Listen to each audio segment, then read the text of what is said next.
Hi everyone, and thank you for tuning in to my channel.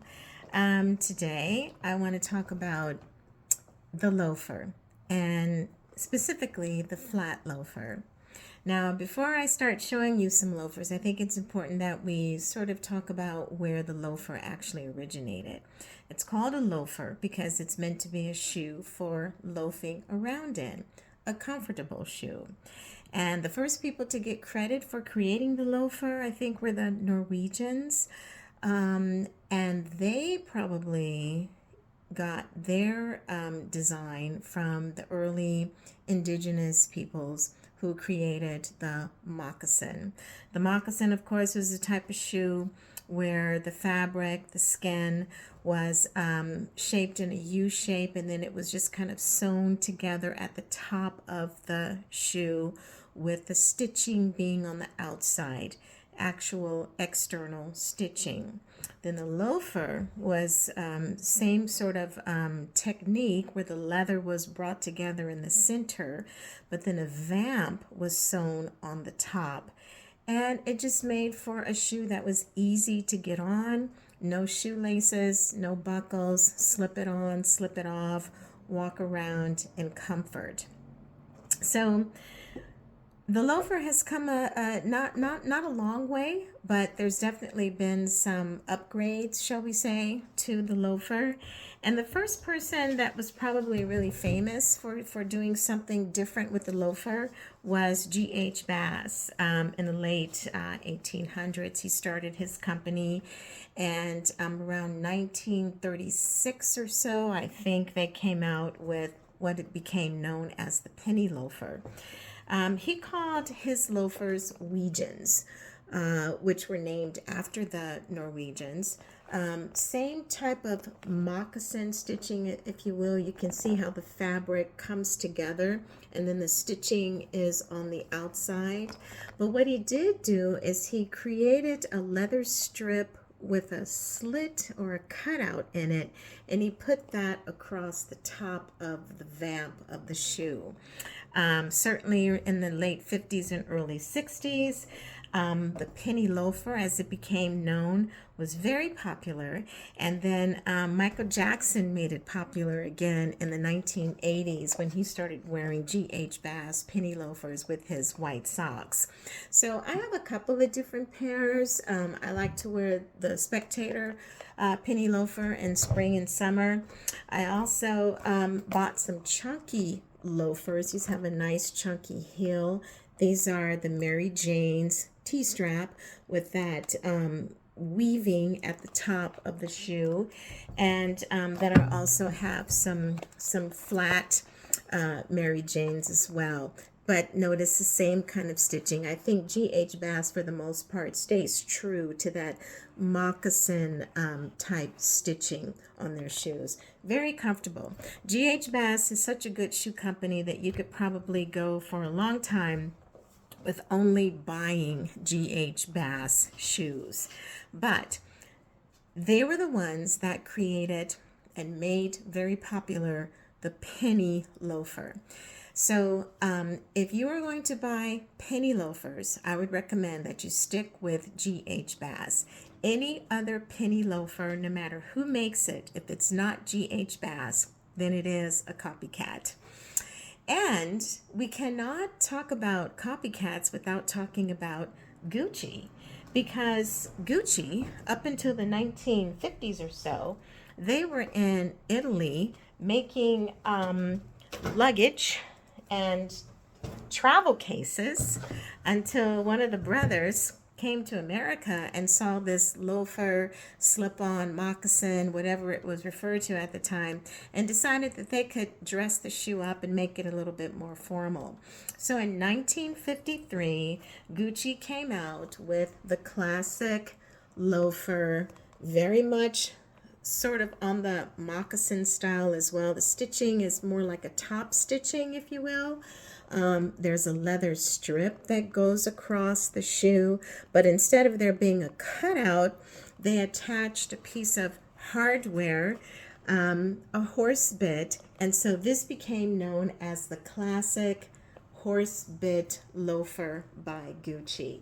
I have these. You can, and just in case you're wondering, Gucci's shoes, they do come with the leather sole, but I know I'm going to wear out my shoes, and so I always get them covered with a rubber half sole.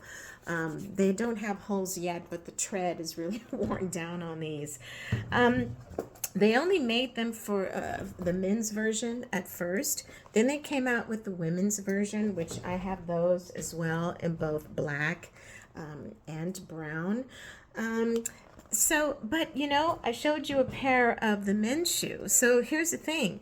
I don't make a habit of buying men's shoes, but for Gucci, for the Gucci Horsebit Loafer, the men's shoe, I like it. I like it almost as much as I like the women's shoe. You can see the difference here. The reason is that the men's shoe is a little wider, has a squarer toe. The hardware is a little bit more substantial. On the women's shoe, it's more tapered, of course, for women. It's tapered, it has an almond toe, and the hardware is a little dainty. But I knock around in both of these shoes, and I'll show you the bottom of my black women's Gucci loafers. I haven't even covered the bottom of them yet. I should, because they're so worn down. But I knew that these shoes would get more wear, so these do have the rubber soles on the bottom. That became known 1953. Again, Gucci was only making leather luggage pieces and travel cases.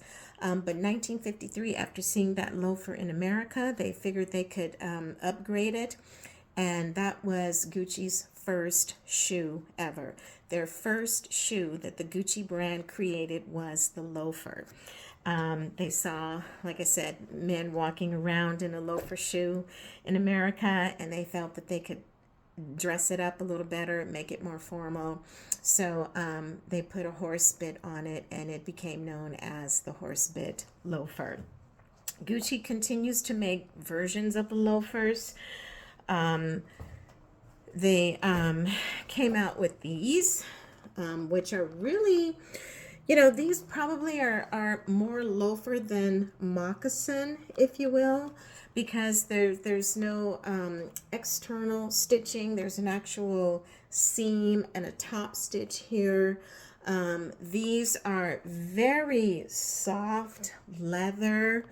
Again, I've put some half rubber soles on these because I know I was going to be wearing these a lot. They'll last longer with the rubber sole on them.